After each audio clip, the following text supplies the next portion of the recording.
A respeito desse assunto, já estou recebendo aqui a doutora Semira Selena, fisioterapeuta, para conversar aqui com a gente no Jornal do Piauí. Doutora Semira, boa tarde, seja bem-vinda. Obrigada, Joelson. Um prazer estar aqui novamente. Boa tarde a todos. Bom, o sono é fundamental, né? Distúrbios do sono preocupam os especialistas em saúde. E as pessoas, às vezes, o cidadão, a cidadã, ficam ali, não dão a atenção que precisam para o sono como um momento de reparação da saúde.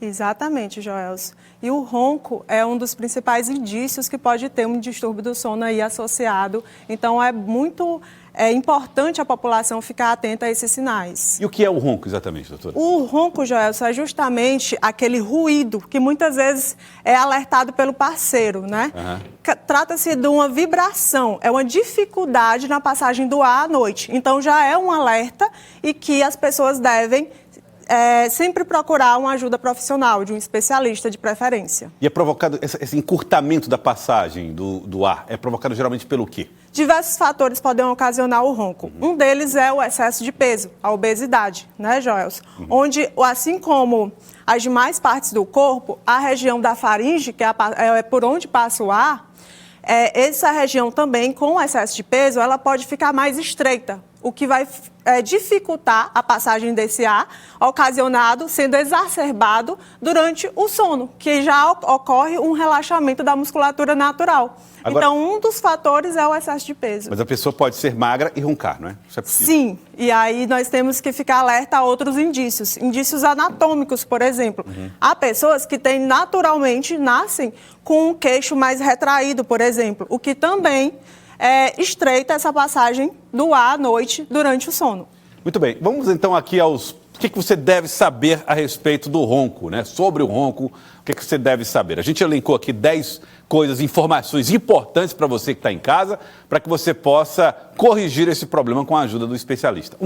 Roncar não é normal. As pessoas acham que roncar faz parte. Exatamente. Realmente o ronco ele acontece no sono profundo, que é o som do REM. Ele é mais característico nessa fase do sono.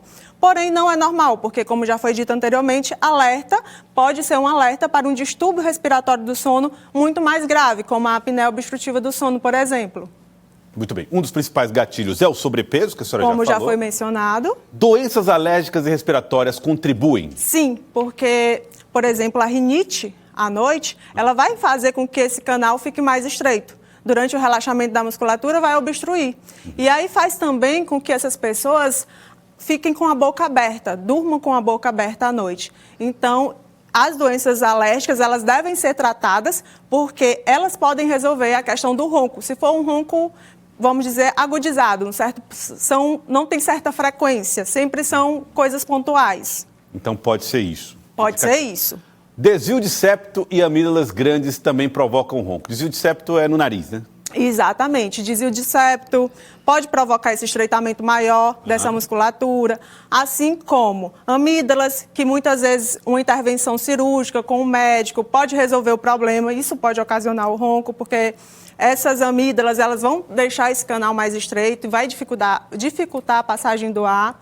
Assim como já mencionado, a questão anatômica, o queixo mais retraído e também a adenoide, que é muito comum em crianças, principalmente, que muitas vezes você percebe ali seu filho roncando, então é bom fazer uma investigação, porque muitas vezes uma intervenção já resolve o problema e também você já elimina que esteja ali algum outro problema por trás muito maior. O que é adenoide, doutora? A adenoide é justamente o excesso ali de glândulas nessa região aqui da garganta. Entendi. Então pode ser também um dos motivos. Próximas informações importantes. O homem ronca mais do que a mulher, mas para ambos o problema piora com a idade. Quanto maior a idade, maior o ronco? Exatamente. Em regra, né? Em regra, sim. Né? O que acontece? Nós temos uma proporção que aproximadamente é de 20% a 40% da população hoje ronca. Né? Com relação a homens e mulheres, é uma proporção de 4 homens para uma mulher. Só que, com o passar do tempo, as mulheres perdem certos hormônios que são responsáveis pelo tônus dessa musculatura de via aérea superior. E aí que seria a menopausa. Então, as mulheres, a partir dos 60 anos, elas se igualam com relação ao ronco com os homens, ficam na mesma proporção. Então, por isso, é muito importante investigar. O álcool agrava o quadro, assim como medicamentos tranquilizantes. Isso. Então vamos falar um pouco sobre isso. Tomar aquela cerveja, tomar aquele uísque, as bebidas de final de semana, qual é a que comprometem mais?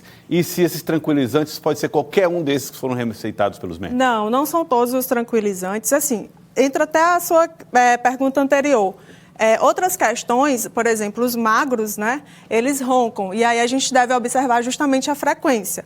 O álcool, assim como os sedativos, não todos, mas alguns específicos, eles vão fazer com que ocorra esse relaxamento. E a questão está justamente nisso. O sono em si, a gente já tem um relaxamento maior dessa musculatura. Se você tem algo ali que vai proporcionar um relaxamento maior, vai ocasionar o ronco. Então, o que a gente deve pontuar? As pessoas devem ficar atentas à frequência, principalmente o parceiro. A frequência desse ronco, a intensidade desse ronco, o decúbito que acontece esse ronco, a posição de dormir. Isso muito está relacionado. E a gente entra para outro ponto, né, que a posição de dormir contribui para o ronco. Geralmente, quem ronca se sente melhor dormindo de lado, por exemplo. Exatamente. Por quê? Porque o decúbito, vamos dizer assim, prono, favorece o quê? O desabamento de toda essa musculatura de via aérea superior, e aí obstruindo, estreitando esse canal de passagem do ar. Dormir de barriga para cima, né? Exatamente, dormir de barriga para cima, o decúbito dorsal. Então, a gente indica realmente que seja dado prevalência a dormir de lado, porque isso vai minimizar e vai facilitar essa passagem do ar. Outro ponto, 8º ponto, e aqui dessa conversa. Ronco pode indicar problema de saúde mais grave. Que tipo de doença, doutora? A apneia obstrutiva do sono. Por exemplo, a apneia obstrutiva do sono, para ser diagnosticada, a gente precisa identificar a queda de oxigenação. E sem oxigênio, nosso corpo não trabalha, né, durante a noite. Então, o ronco é um indício, porque o ronco é ocasionado pelo estreitamento dessa passagem do ar. A apneia ocorre a obstrução total dessa passagem do ar, que pode ser o que esteja acontecendo com essa pessoa à noite. Então, precisa ser averiguado para justamente começar o tratamento adequado. Existem exercícios anti-ronco? Existem coisas que podem ser feitas pela população em casa que pode ajudar a resolver esse problema? Existem, sim. A principal delas é a atividade física, né? Controle de peso. Certo. A gente precisa manter o peso controlado, justamente porque vai ajudar muito nesse tônus dessa musculatura, a controlar essa passagem do ar de uma forma mais eficaz. Além disso, a gente tem exercícios próprios para essa musculatura de via aérea superior. E esses exercícios vão fazer com que reduza. A gente ganha peso, Joelson, na língua, para você ter uma ideia.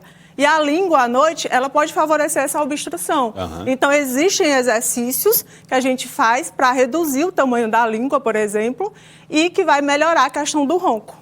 E a outra coisa que eu acho importante fazer esse alerta, nem tudo que é prometido como solução funciona. Às vezes a gente vê, inclusive, equipamentos que são vendidos aí na internet que não têm eficácia nenhuma. O que é que de fato resolve quando se fala a respeito do que se está colocando no mercado como possibilidade, doutora? Isso a população tem que ficar muito atenta, principalmente se tem aprovação, né, da Anvisa, de todos os órgãos competentes, e você não acreditar em milagres. Tudo precisa ser inicialmente diagnosticado, saber a causa, para assim estipular um melhor tratamento. Então, assim, no mercado é proposto faixas anti-ronco, você fechar a boca com faixas, isso é um absurdo, pode até prejudicar se for o caso de uma apneia ali envolvida.